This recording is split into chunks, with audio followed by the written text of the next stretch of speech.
வணக்கங்க. இன்றைக்கி நம்ம எங்கே இருக்கோம்னா, நம்மளுடைய வைகை டேமில் இருக்கோம். வைகை டேமில் மேலே முல்லை வைகை ஆற்றில் மற்றும் முல்லை பெரியாற்றில் வந்து போதிய மழை பெய்யாதனால நார்மலாக இப்போ தண்ணி வந்துக்கிட்டு இருக்கு.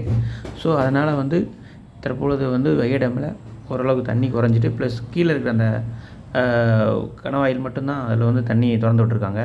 பெரிய கணவாயிலேருந்து திறக்கலை.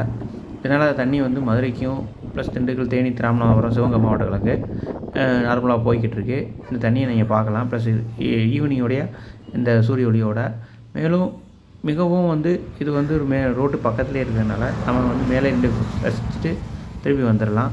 அதுக்கப்புறம் பக்கத்துலேயே பார்த்தோம்னா உண்மையிலே இன்னும் ஃபாரஸ்ட்டு தமிழகத்தில் ஒரு சுற்றுலாத்தலம்னா அந்த வைகை டேமுக்கு பக்கத்தில் இருக்கிற ஒரு ஃபாரஸ்ட்டுடைய காலேஜ் ட்ரைனிங் காலேஜ் தான். அந்த ட்ரைனிங் காலேஜில் வைகை டேமை ஒட்டியே இருக்கிற மான்கள், குறிப்பாக சொல்லப்போனால் புள்ளி மான்கள் அதிகமாக பார்க்கப்படுது.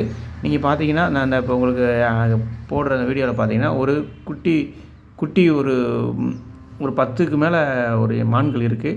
இப்போ பார்த்தோம்னா ஒரு குட்டி தாயும் அதோட குட்டியும் அவனுக்குள்ளே தங்களது இரையை தேடிக்கிட்டு இருக்குது. சடனாக என்னை பார்த்த உடனே என்னுடைய சவுண்டு கேட்டவுடனே உடனே திரும்பி ஓட பார்க்குது.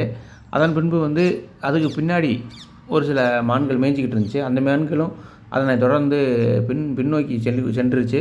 நான் அதை நேரடியாக பார்த்துருக்கேன். பாருங்கள், அது உண்மையிலே இந்தியாவோட தமிழ்நாட்டை டூரிசம் இதெல்லாம் அதிகப்படுத்தினா தமிழக மக்கள் உண்மையிலே வேர்ல்டு லெவலில் இது ஒரு டூரிசமாக உருவாகும். ஏன்னா ஒரு விசிட்டிங் வியூ பாயிண்ட்டாக கூட மேலேருந்து பார்க்குற அளவுக்கு, வைகை டேமிலிருந்து பார்க்குற அளவுக்கோ அல்லது பக்கத்துலேருந்து பார்ப்பதற்கோ அந்த மான்களுடைய இரைகள் எவ்வாறு மேயுது என்பது பார்க்குறதுக்கு வழிவகை செய்யணும்.